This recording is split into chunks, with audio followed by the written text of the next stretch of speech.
खाना खाने के शौकीन लोगों को आपने ये कहते हुए सुना ज़रूर होगा, अ plate of momos can fix anything. यानी कि कोई प्रॉब्लम आपकी ज़िंदगी में हो, आप मोमोज की एक प्लेट खा लीजिए तीखी चटनी के साथ, आपकी ज़िंदगी की प्रॉब्लम्स खत्म हो जाएंगी। और जब बात हो मल्टीग्रेन मोमोज की तो फिर क्या ही कहना।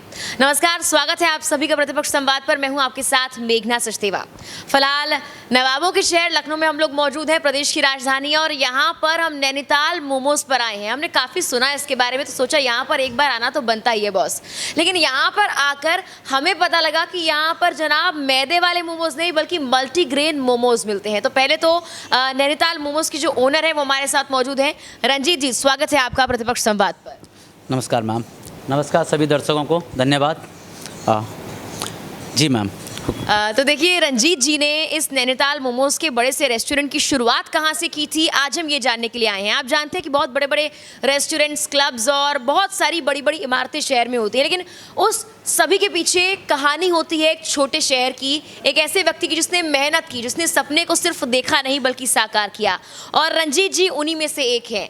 और बात तब ज़्यादा बड़ी हो जाती है जब वो मोमो, मैदे वाला मोमो, जिसको लेकर तमाम तरह के सवाल खड़े होते हैं कि आखिर उसके खाने के बाद हमें मज़ा तो बहुत आएगा, चटकारे तो हम खूब लेंगे, लेकिन क्या हमारी सेहत पर उसका बुरा असर नहीं पड़ेगा।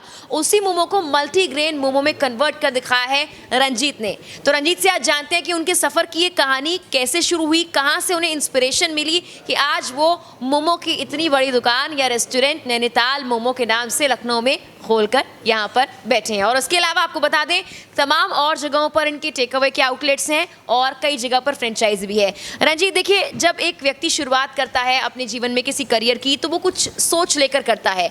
और मुझे लगता है कोई व्यक्ति आजकल ये नहीं सोचता मुझे मोमो बेचने हैं या मुझे मोमो की दुकान लगानी है, लेकिन आपने ये सोचा और इतना बड़ा रेस्टोरेंट आपने खोला। तो ये ख्याल कहाँ से आया, कैसे शुरुआत हुई? शुरुआत की बात करूँ मैम, अगर मोमोज़ की, नैनीताल मोमोज़ की, तो एक वक्त था जब मेरी ज़रूरत थी। मेरे को मतलब ऐसा वक्त आया था 2008 में कि मेरे पास में खाने को नहीं था। तो उस समय ये था कि मैंने सोचा था कि मैं क्या करूँगा। मैंने 2 साल तक टिफ़िन का काम किया था। टिफ़िन के काम में मुझे काफ़ी लॉस हुआ था। तो फिर ये था कि मेरे लिए कि मैं कुछ करूँ। तो मन में एक था कि क्या करूँगा, तो सोचा कि मोमो, चाउमीन, मोमोज़ बेचता हूँ मैं और अपने घर की आजीविका को चलाता हूँ।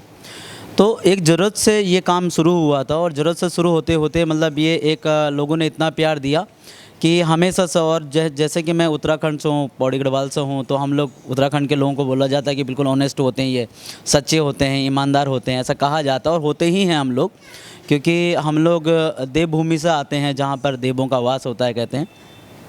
तो एक चीज़ थी अपने अंदर में कि जब हमने ठेला लगाता था मैं, तो मुझे ना सेल बहुत अच्छी होती थी, प्रॉफिट भी अच्छा था, कोई टैक्स नहीं था, कुछ भी नहीं था, किसी को जवाब नहीं देना था। बट एक चीज़ था, मन में सेटिस्फेक्शन नहीं मिलता था कि सामने वाले से अगर मैंने पेमेंट लिया है, पैसा लिया है, तो वो सेटिस्फेक्शन नहीं मिलता था कि क्या मैंने उसको उसके पैसे की पूरा मोल दिया है, क्या मैंने उसके पैसे की 100% वैल्यू उस तक पहुँचाई है। तो जब मैं शाम को घर आता था और मैं कैश को जब मंदिर में रखता था, अपना एक सिद्धांत है मैम, जब हम लोग यहाँ से मतलब जितनी भी हमारी सेल होती है, तो उसको सबसे पहले हम भगवान के चरणों में चढ़ाते हैं और फिर उसे हम प्रसाद स्वरूप सुबह ग्रहण करते हैं कि ईश्वर से कहते हैं कि हे ईश्वर, आपने जो भी हमें ये फल प्रदान किया, प्रसाद दिया। तो जब मैं उसे चढ़ाता तो मुझे ऐसा लगता था कि नहीं, मैं मतलब कुछ अनकम्फर्टेबल फील करता था कि मैंने ऐसा कुछ अच्छा नहीं किया है। कारण जैसे कि सड़क पे एक ठेला लग रहा है, गाड़ियाँ जाती थी तो काफ़ी धूल मिट्टी वगैरह उड़ती थी, और धूल मिट्टी जो है खाने पे गिरती थी, मतलब क्योंकि ठेला तो इतना हाइजीन मेंटेन नहीं कर सकते थे हम लोग। तो उसी से ये सोचा कि थोड़ा और अच्छा करेंगे हम लोग। पब्लिक की डिमांड आई, लोगों ने कहा कुछ यार रंजीत भाई बहुत इसको खा लिया, कुछ और अच्छा करो। तो पब्लिक डिमांड पे हम लोग काम करते गए, और पब्लिक डिमांड पे काम करते गए धीरे धीरे हम लोगों ने मतलब 2008 से 9 तक तो एक मोमो ही सेल नहीं हुआ था, ये काफ़ी लोग जानते हैं। खैर वो अलग चीज़ आ जाती है, हम आते हैं यहाँ तक में। तो 2013 में मैंने पहले एक छोटी शॉप खोली। फिर तो मुझे लगा मैं वहाँ पर बहुत हाइजीन को मेंटेन कर पाऊँगा और सभी चीज़ें अच्छा गेस्ट को दे पाऊँगा, लेकिन वहाँ पर भी उतना कंफर्ट नहीं था। वो जगह बहुत छोटी हो जा रही थी, भीड़ बहुत होती थी, और उस चीज़ में क्या होता था कि हमारे साफ़ सफाई वगैरह का ध्यान नहीं रखा जा सकता था। फिर 2016 में मैंने ये नैनीताल मोमोज़ खोला। तो 2016 में इसको खोलने का मतलब ये था कि अभी जैसे यहाँ पर प्लेट, चम्मच, कांटे, गिलास वगैरह जितना कुछ लगा हुआ है, ये धुलते हैं, फिर वाइपिंग होते हैं। तो अपने पास में प्रॉपर स्पेस है, हर काम को करने के लिए प्रॉपर जगह है, प्रॉपर स्टाफ है, तो सारी चीज़ें, तो सुविधाएं यहाँ पर ऐसा लगता है हमने अच्छा किया है। ऐसे ही चलते चलते मैं मल्टीग्रेन की बात आपने की है, मल्टीग्रेन पे आऊँगा। तो चलते चलते हम लोगों ने 2014 में हम लोगों ने आटे के मोमो स्टार्ट कर दिए थे। उस समय की एक स्टोरी है कि कपल हमारे पास आते थे, भाई बहन आते थे, और उन लोगों ने मतलब भाई बहन थे सॉरी, तो भाई बहन आते थे, उन्होंने जो है हमें हमारे यहाँ पे मोमो खाने से इनकार किया था। मतलब 1 महीने बाद आए थे, तो लगा था कि क्यों वो लोग काफ़ी दिन बाद आए। तो मैंने उनसे पूछा कि सर आप काफ़ी दिन बाद आ रहे हो, तो उन्होंने मुझे बताया कि नहीं रंजीत जी, हम काफ़ी दिन बाद नहीं आ रहे, मतलब ये है कि हमारे जिम वाले ने हमें देख लिया यहाँ पे। तो मैंने कहा जिम वाले ने देख लिया, इससे क्या मतलब, ये तो अच्छी चीज़ है, स्टीम है, कोई ऑयल नहीं इसमें, और नेचुरल वेजिटेबल्स हैं, सॉल्ट और पेपर पे बनता है, कोई ज़्यादा मसाले भी नहीं है कि ऐसा कुछ हो। तो उन्होंने कहा नहीं रंजीत जी, इसमें सबसे बड़ा जहर है मैदा। तो उन्होंने मेरा व्हाट्सअप नंबर मांगा, मुझे एक लिंक दिया। उस लिंक में मैंने देखा तो मैदे को लेकर काफ़ी रिपोर्ट्स पड़ी हुई थी कि मैदा ये करता है, फैट को बढ़ाता है, हार्ट अटैक के खतरे मैदे से बढ़ते हैं, हाई बीपी मैदे से बढ़ता है, और स्किन प्रॉब्लम हमारे मैदे से आती है, बालों का हेयर फॉल का गिरना, हमारे हेयर फॉल होना वो मैदे से होता है, और 10 दिन तक हमारे पेट में रहता है ये मैदा। मतलब अगर आपका डाइजेशन अच्छा है तो 48 आवर में आप डाइजेस्ट कर लोगे, वरना अगर अच्छा नहीं 10 दिन तक आपके पेट में रहता है। पूरी रिपोर्ट को जब हम देखते हैं तो हमें लगता है यार कि हाँ हमारी बीमारी कैसे होता है, मतलब उसका एक पूरा प्रोसेस उन्होंने दिखा रखा है कि हमने कल मोमो खाए थे, फिर हमने 2 दिन बाद हमने जो खाना खाया, मोमो, मैदे के मोमो या कोई भी मैदे रिलेटेड चीज़ें जितनी भी हो, मतलब ब्रेड हो या मोमो से मतलब ये है, क्योंकि मैं मोमो बेचता हूँ तो मैं मोमो की बात कर रहा हूँ, चाहे उसमें ब्रेड हो, पास्ता हो, ये अपना नूडल्स हो, तो मैदे को उन्होंने इस तरीके से दिखा रखा था कि मैदा हमने खाया वो हमारी आंतों पे चिपक गया है, फिर हमने 2 दिन 3 दिन तक हमारी आंतों पे चिपका हुआ है, और फिर हमने कुछ खाना खाया, इस बीच में 2-3 दिन में हमें भाई हम काम कर रहे हैं, वर्क कर रहे हैं, तो हमें एनर्जी की आवश्यकता है। तो जब हमने कुछ खाया, मान लीजिए हमारे शरीर को किसी भी पोषण की आवश्यकता है, विटामिन की ज़रूरत है, प्रोटीन की ज़रूरत है, या मिनरल चाहिए, या ब्लड बनना है, कुछ भी चीज़ें, तो जो हमने खाना आज खाया है, और जो 2 दिन 3 दिन पहले हमने मोमोज़ खाए थे या जो भी चीज़ मैदे की खाई थी, जो उसकी लेयर हमारी इंटेस्टाइन पे जो चिपक गया है, तो वो कैसे करके काम करता है, क्योंकि वो गंदगी और जो हमने अभी खाया उसमें से पोषक तत्व साथ में मिलके हमारे शरीर तक पहुंच रहे हैं, तो वो पूरे शरीर में हमारे जहाँ पर जिस चीज़ की अगर विटामिन की आवश्यकता है तो विटामिन के साथ में मिलके जा रहे हैं, प्रोटीन की आवश्यकता है तो प्रोटीन के साथ में मिलके जा रहे हैं, अगर ब्लड की आवश्यकता है तो हमारे हार्ट तक पहुँच रहे हैं और हमारी नसों को ब्लॉकेज बना रहा है, जिससे हार्ट अटैक के खतरे आते हैं, कई चीज़ें। तो जब मैंने पूरी रिपोर्ट को देखा तो मुझे लगा अभी भी मैं यहाँ पे सेटिस्फेक्शन की बात कर रहा हूँ, मैं खुद खुश हो रहा हूँ कि मैं लोगों को अच्छी चीज़ दे रहा हूँ आज, तो लेकिन मैं तो फिर भी जहर ही दे रहा हूँ एक तरह से। तो फिर उस चीज़ पे हम लोगों ने किया और हमने आटे के मोमो बनाए।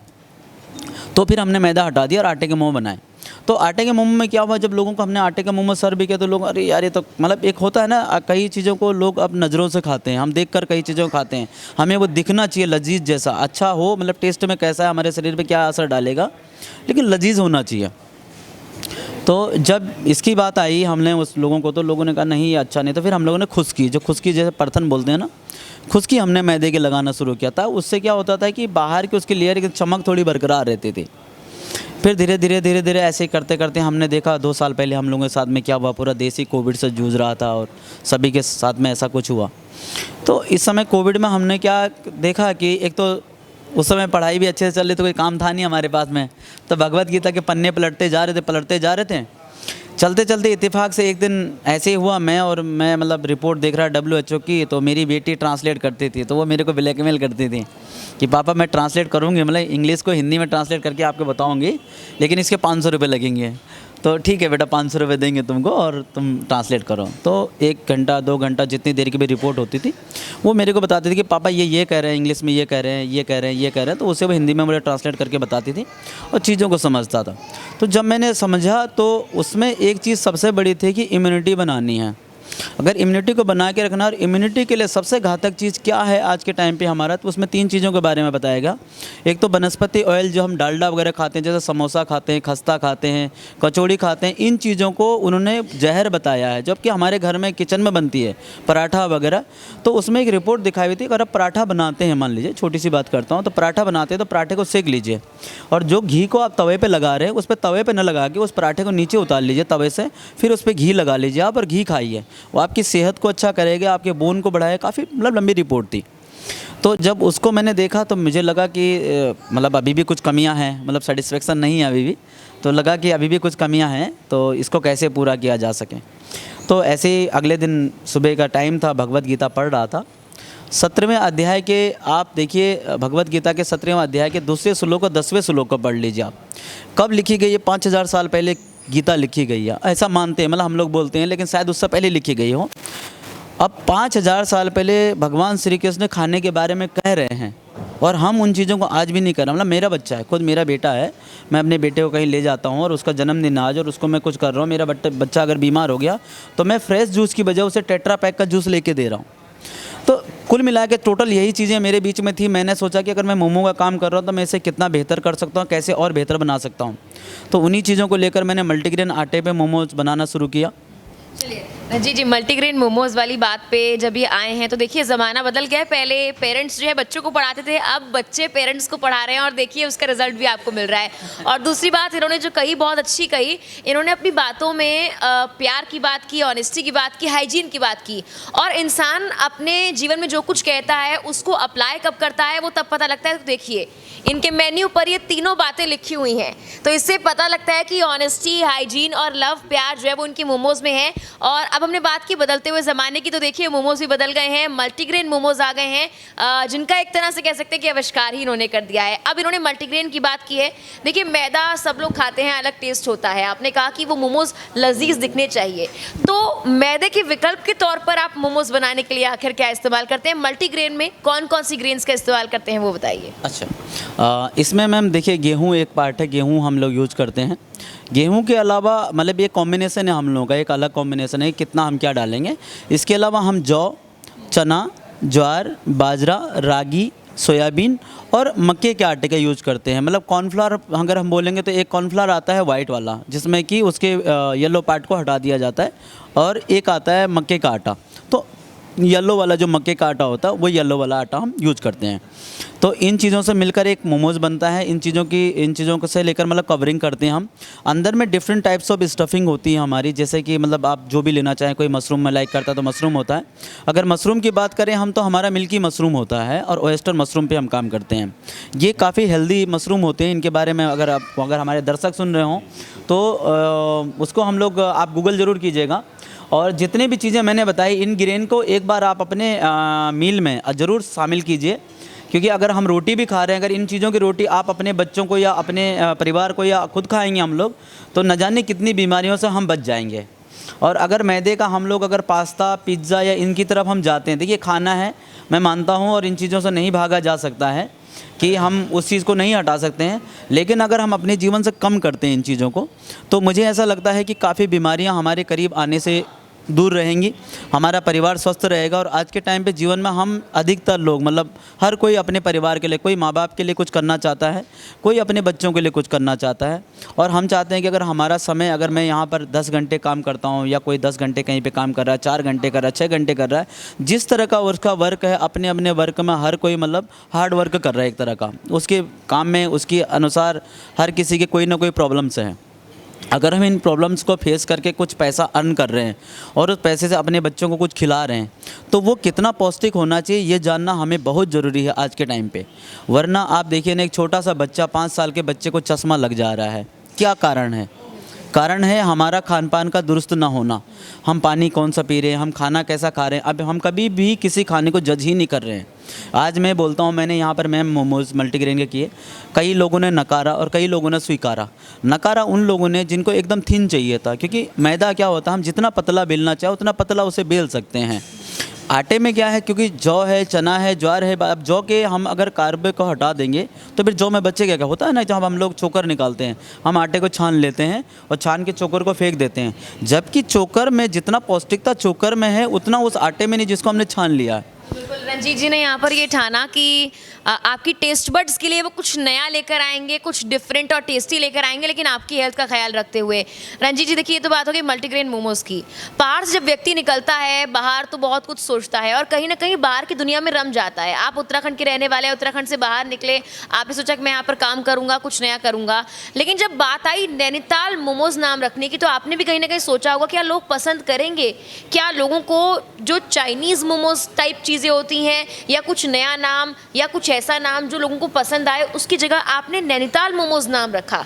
तो क्या उस नाम को रखते हुए आपको डर लगा या कुछ एक्साइटमेंट थी? क्या रीज़न था जो आपने नाम रखा नैनीताल मोमोज, जैसे कि आज पहाड़ के नाम से, उत्तराखंड के नाम से भी लोग आपको यहाँ पे जानते हैं? जी जी मैम, नैनीताल मोमोज का एक था कि जैसे हम लोग हैं कि नैनीताल हमारे एक दिल से लगा हुआ एक जगह थी, ठीक है ना।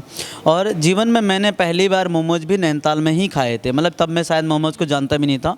और ये था कि हम लोग कुछ लोग गए थे और सब लोग भीड़ लगी थी वहाँ पे, लोग खा रहे थे, तो हमने भी कुछ मांग लिया भाई कि हमें भी दे दो। तो हमने मोमो खाए, तो हमें पहली बार चटनी बहुत तीखी लगी, मतलब लाल वाली चटनी। तो हमने उनको बोला जो वहाँ पर मोमो सेल कर रहे थे, हमने कहा भाई बहुत तीखी चटनी, तुमने मिर्चा ज़्यादा डाल दिया। तो उनका कहना था कि भाई मिर्चा ज़्यादा नहीं डाला है बेटा, ये मतलब ये इसका नींव है, अगर इस मिर्ची की चटनी को हटा देंगे पूरी बिल्डिंग गिर जाएगी। तो मोमो एक मतलब लाइट फूड है। तो जब मैंने यहाँ पे स्टार्ट किया तो मेरे को लगा कि क्या नाम रखूँ, तो नैनीताल मोमोज़ नाम रख के हम लोगों ने स्टार्ट किया काम। लोगों ने काफ़ी प्यार दिया।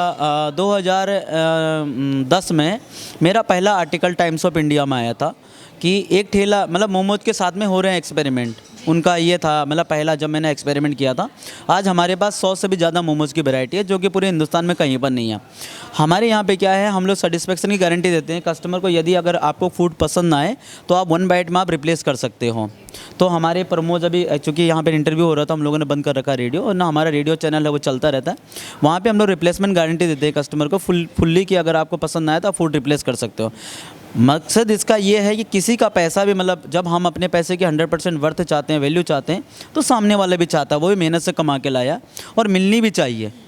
तो इन्हीं चीज़ों को लेकर तो हमने जब मोमोज़ का एक्सपेरिमेंट किए थे, फिर उसके बाद में दैनिक जागरण ने निकाला था एक ठेला ऐसा है जिसके बाहर में लगता है BMW और OD कार। तो काफ़ी लोगों ने प्यार दिया, मीडिया से भी काफ़ी कुछ मिला, लखनऊ की जनता से भी काफ़ी कुछ प्यार मिला। उसी प्यार पे मतलब मेरे को जब लोग कभी आप पे भरोसा करते हैं, ट्रस्ट करते हैं, तो हमें क्या होता है कि उस भरोसे को बनाए रखना है और उस भरोसे को परिपक्व करना है। तो उस परिपक्वता के लिए हम क्या करते हैं कि हम जिम्मेदारी उठाते हैं। जैसे हमारा परिवार की जिम्मेदारी होती है, तो यहाँ पर कस्टमर की जिम्मेदारी मेरा एक फ़र्ज बनता है कि मैं, जो मेरे पास जो कस्टमर अपना पैसा पे कर रहे हैं या जिन लोगों ने इतना प्यार दिया है, यहाँ तक मुझे पहुँचाया है, आज मैं उनके लिए क्या कर सकता हूँ। तो उनकी सेहत के लिए एक मेरा ये था कि मैं मल्टीग्रेन आटे पे मोमो बनाऊँ। और रही बात, दूसरा सवाल आपका था उत्तराखंड से, तो अगर मेरे उत्तराखंड के भाई सुन रहे हैं तो भाइयों, मैं तो यही कहना चाहूँगा, हमारे सबसे बड़े तो मनराल जी को आप जानते ही होंगे।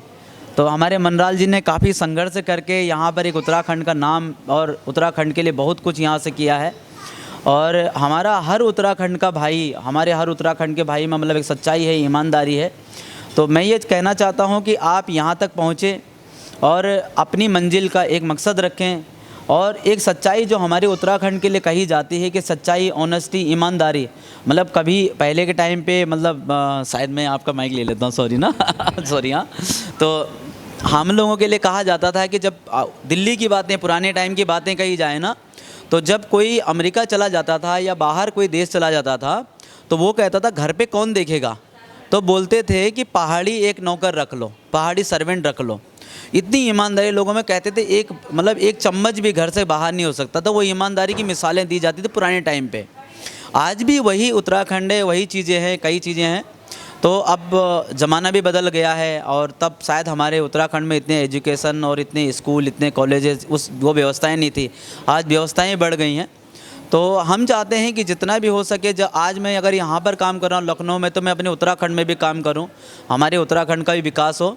और हमारे विकास के लिए हमारे जितने भी युवा आज जो इस चैनल के माध्यम से मुझे सुन रहे हों, बहुत छोटे से घर से था दोस्तों मैं, हम लोग को के पास में, मतलब जब मैंने यहाँ पर, कहने का मतलब जब मैं लखनऊ आया तो 400 रुपये मेरी नौकरी थी, 400 रुपये की सैलरी थी मेरी, और मैं एक कोठी में एक सर्वेंट का काम करता था, मैं चाय और नाश्ता बनाता था। वहाँ से सफ़र शुरू होते होते यहाँ तक पहुँचा है, और अपनी ईमानदारी, अपनी बदौलत ये सब खड़ा किया है। कुछ लोगों का प्यार रहा, सपोर्ट रहा, जैसे मनराल जी हैं, ऐसे बहुत सारे लोग हैं हम लोग जिन लोगों ने प्यार दिया। आज आपके चैनल के माध्यम से आया हूँ, ऐसे कई चैनलों के माध्यम से आपसे लोगों से रूबरू हुआ, लोगों से, जैसे आज मैं उत्तराखंड में पहचाना जाऊँगा, मेरा नाम होगा शायद आपके चैनल के माध्यम से। तो उसी तरीके से मेरे को बहुत लोगों ने प्यार दिया, जिस प्यार की बदौलत मैं यहाँ तक पहुँच पाया। और मेरा कहने का मतलब यही है लोगों से कि ज़िंदगी में ना, मैं हाई स्कूल पढ़ा लिखा हूँ, लेकिन मेरी ईमानदारी, मेरी निष्ठा और मेरी सच्चाई मुझे यहाँ तक लेके आई है। तो अपनी ईमानदारी को, अपनी सच्चाई को अपनी ताकत बनाइए। और भगवान ने, ईश्वर ने एक गुण हर इंसान के अंदर दिया। आप सब में एक गुण है जो ईश्वर ने सिर्फ आपको दिया है, जो कोई न छीन सकता है, न कोई आपसे। मेरे को खाना बनाने का हुनर दिया है, मैंने 100 तरह के मोमोज़ बनाए हैं जो अपने दम पर बनाए हैं। सारी रेसिपी मेरी है, किसी से कोई कॉपी नहीं है। हम लोग अपने एक्सपेरिमेंट करते हैं, अपने मसाले बनाते हैं, महीनों उस पर खाते हैं, बनाते हैं, खाते हैं, बनाते हैं, खाते हैं। जब उसमें हमें लगता है कि पूरी तरह से फ़िल्टर हो गया है, एकदम अच्छा मोमो है और प्रेजेंट किया जा सकता है, कस्टमर को खिलाया जा सकता है, तो तभी हम उसे फ्लोर पे लाते हैं। फिर उसके लिए हम लोग टेस्टिंग पे रखते हैं अपने कस्टमर के लिए, और हमारे कस्टमर्स उसे टेस्ट करते हैं। फिर उनके फीडबैक आते हैं हमारे पास में कि कैसा रहा, क्या रहा, किस तरह का रहा। तो जो उनके फीडबैक होते हैं उसके अनुसार फिर हम उसे रिफ़ाइन करते हैं।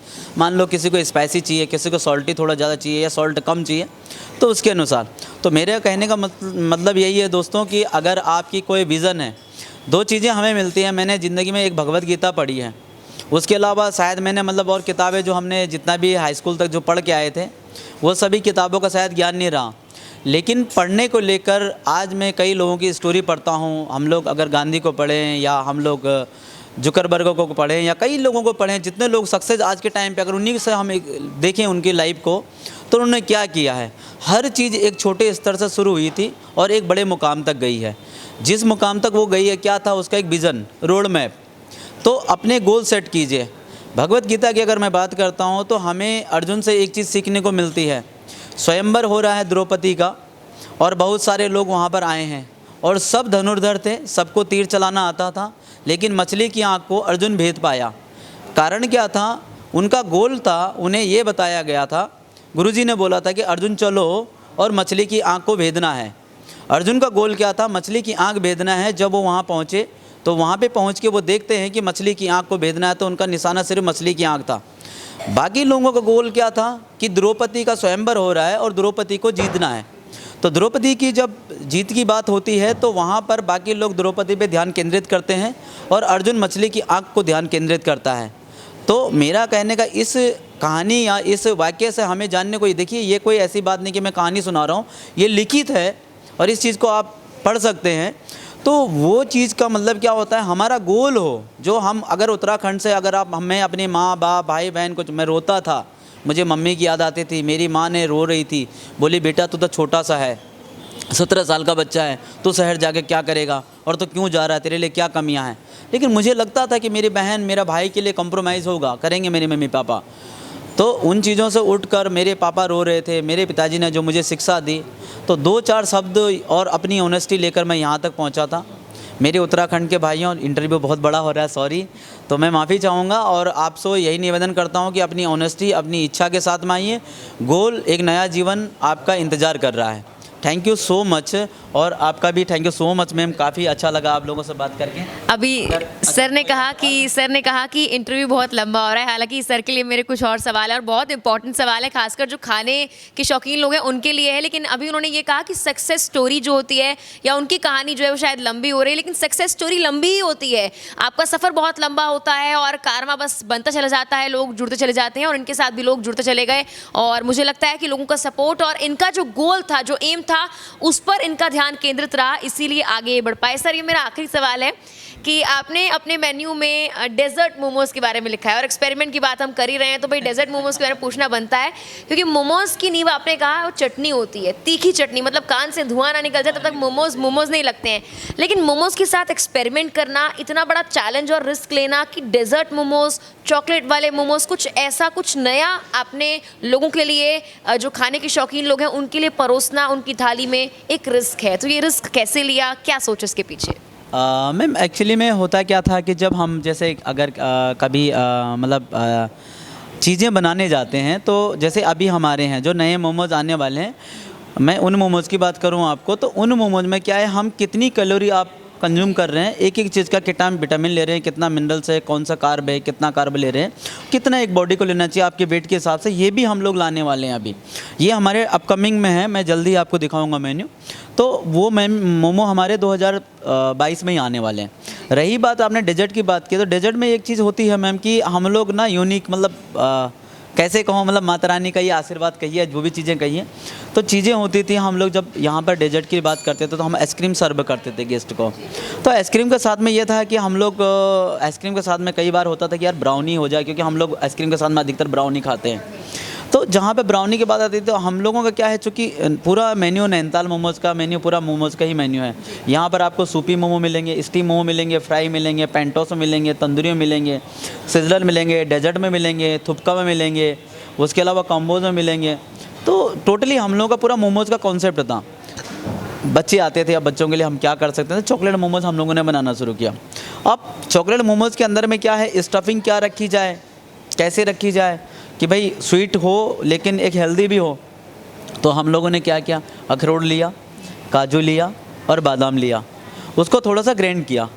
तो उसके आधे पार्ट को तो ग्राइंड करने के बाद में उसको छाना हमने, जो उसका आटा निकलता है, जैसे जो छन गया, ज़्यादा पिस गया, तो उस आटे को हमने नीचे मतलब एक उसमें कर लिया। उसके बाद में कुछ चॉकलेट्स आते हैं, जैसे किटकैट चॉकलेट हो गया या ओरियो हो गया, तो थोड़ा ओरियो लिया, थोड़ा किटकैट लिया, थोड़ा चॉकलेट सिरप लिया। जो काजू का जो आटा निकला है वो आटे को उसके साथ में हमने मिक्स किया और काफ़ी एक हेल्दी सा डेजर्ट बनाने की कोशिश की। लोगों ने काफ़ी प्यार दिया। मतलब चॉकलेट मोमोज मतलब जब भी फैमिली कोई आती है तो बिना चॉकलेट मोमोज के मेन्यू मतलब ख़त्म नहीं होता है। लास्ट एंडिंग में ये होता है कि चॉकलेट मोमो खा के जाएंगे। आज आपको भी खिलाएंगे हम, आप भी ट्राई करके जाइएगा। तो यही सब चीज़ें रही मैम। और कोई चैलेंज हमारे लिए मतलब इतना मोमोज़ का बनाना शायद कभी चैलेंज रहा नहीं। हाँ, चैलेंज ये ज़रूर रहा मेरे लिए कि मैं अपने कस्टमर को कितना अच्छा और कितना हेल्दी फूड दे पाऊँ। हमेशा ये चैलेंज रहा और ये चैलेंज मेरे लिए हमेशा बना रहेगा। More healthy more healthy more healthy और मोर हेल्दी देना है मुझे, तो उसी पे काम कर रहे हैं। Thank you so much. जी, थैंक यू सो मच।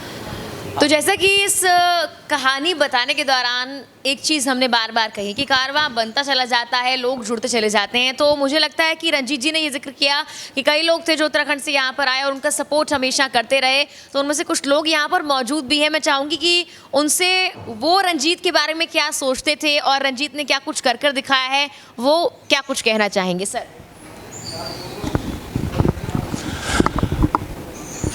धन्यवाद मेघना जी। चूँकि प्रतिपक्ष संवाद ने आज पर्वतीय लोगों को आगे लाने का जो ये कार्य कर रहे हैं, ये बहुत प्रशंसनीय कार्य है और बहुत ही धरातल पर वो अपना कार्य को दिखा रहे हैं। मैं अपने इस सुंदर से नैनीताल मोमो के रेस्टोरेंट के हमारे ऑनर जो हैं रंजीत जी की कहानी को सुन के बहुत प्रसन्न हूँ और बहुत ही प्रशंसनीय कार्य इन्होंने किया है और अंदर से बहुत ही सुखद मुझे लग रहा है और बड़ा गर्व का विषय है कि उन्होंने जितनी भी बातें यहाँ पर कही, बहुत खुले मन से उन्होंने अपनी बातों को रखा। और आज भी जितने लोग इस लखनऊ शहर में हमारे पर्वतीय स्टेब्लिश्ड हैं, उनमें 75 या 80% लोगों की यही कहानी होगी जो रंजीत जी बता रहे हैं। लेकिन रंजीत जी की सबसे अच्छी बात है कि उन्होंने बड़े दिल खोल के अपनी बात को रखा कि उनकी जीवन की यात्रा कहाँ से प्रारंभ हुई और आज वो इस स्तर पर हैं और इस पोजीशन पर बने हुए हैं। तो उन्होंने बहुत ही स्पष्ट रूप से अपनी बात को रखी। और दूसरी बात मैं जो उन्होंने एक और बात कही कि हाई स्कूल उन्होंने पास किया है और उन्होंने गीता को बहुत ही अच्छे ढंग से पढ़ा है। जैसे कि उन्होंने गीता के 12वें अध्याय की भी बात कही और उसके अंतर्गत जो ज्ञान की बातें थी वो भी उन्होंने हमें बताई। तो मुझे उनकी इस बात को और उनकी मेहनत को, उनके परिश्रम को देख करके महाकवि दुष्यंत कुमार की एक लाइन याद आती है। महाकवि दुष्यंत कुमार ने एक बहुत अच्छी बात कही जिसको लोग अक्सर कहते हैं, कौन कहता है कि आसमान में सुराख नहीं होता, कौन कहता है कि आसमान में सुराख नहीं होता, एक पत्थर तो तबीयत से उछालो यारो। और आज हमारे रंजीत जी ने जो करके दिखाया है यहाँ पे, मुझे महाकवि दुष्यंत कुमार की ये लाइन बहुत अच्छी लगी और मैं बहुत शुभकामनाएं अपने रंजीत जी को देता हूँ। और उन्होंने बिल्कुल पर्वतीय क्षेत्र के लोगों को मदद करने का भी संकल्प ले रखा है और जहाँ भी पर्वतीय क्षेत्र के कार्यक्रम होते हैं वहाँ वो अपना स्टॉल लगाते हैं। उत्तरायणी कौतिक में उन्होंने स्टॉल लगाया और इस लखनऊ शहर में कई जगह उनके आउटलेट हैं और मैं शुभकामनाएं देता हूं। और मेरा भी संकल्प है, मैं भी अपने भाई के साथ हर जगह खड़ा रहूँगा, जैसे ही आम परिवर्तन के साथ खड़े रहते। बहुत बहुत धन्यवाद। नहीं, आपका समर्थन मनराल सर का काफ़ी सपोर्ट रहा है और मनराल सर ने जितनी भी बातें मेरे बारे में कही, शायद ये तो बहुत छोटी सी हैं, क्योंकि मनराल सर ने जितना पर्वतीय समाज के लिए किया है वो मतलब उस शब्दों में उसे बयां करना बहुत मुश्किल है। बहुत कुछ मनराल जी ने किया है यहाँ पर और पर्वतीय समाज को। और हमारे जितने भी कई बार ऐसा होता है कि कई घरों में हमारे दुख के पल होते हैं, जहाँ पर कि मनराल सर बहुत मदद पहुँचाते हैं। कोविड के टाइम पे मनराल जी ने अभी काफ़ी कुछ किया है पर्वतीय समाज और पर्वतीय लोगों के लिए। हमारे लोग घर कैसे पहुँचेंगे, कैसे उनको जाएगा, कई घरों पे राशन पहुँचाना, सैनिटाइजेशन हुआ है, तो काफ़ी कुछ मनराल जी ने किया है। जो शब्द मेरे लिए बने यह तो उनका बड़प्पन है, और हमको यहाँ तक पहुँचाने वाले और यहाँ तक सपोर्ट करने वाले मनराल जी हैं। पूरा पर्वतीय समाज ही है, मतलब जितना पर्वतीय समाज है पूरा पर्वतीय समाज है, तो काफ़ी लोगों का सपोर्ट रहा है। Thank you so much. और आज आपके चैनल के माध्यम से भी मैं चाहूँगा सभी टीम मेंबर्स को भी कि आपका भी बहुत बहुत धन्यवाद। आप सब ने मेरी बात को मेरे उत्तराखंड के भाइयों तक पहुँचाने का जो एक जरिया बने हैं, मीन्स मैं शब्दों में नहीं कह सकता, सॉरी, तो जो जरिया बने हैं उसके लिए आपका थैंक यू सो मच। धन्यवाद मेघना मैम। तो अभी इनकी बात से मुझे याद आया कि साथी हाथ बढ़ाना, एक अकेला थक जाएगा, मिलकर कदम बढ़ाना। और उत्तराखंड के तमाम लोग एक दूसरे का हाथ पकड़ के यहाँ पर चल रहे हैं, जिससे कि शायद उत्तराखंड के जो रहने वाले लोग हैं वो ये जानते हैं कि लखनऊ में भी कहीं ना कहीं उनके अपने हैं, और ऐसे ही वो आगे बढ़ते रहें और कोई ना कोई मुकाम हासिल करते रहें। रंजीत जी, आपने अपना वक्त दिया, और देखिए यहाँ पर सिर्फ आपको मोमोज़ नहीं मिलेंगे, नैनीताल मोमोज़ में आपको पूरी मील मिलेगी, क्योंकि आपका जो खाने का अंत होगा, यानी कि आपकी मील का एंड होगा, वो होगा डेजर्ट के साथ, यानी कि चॉकलेट मोमोज़ भी आप यहाँ पर खा सकते हैं।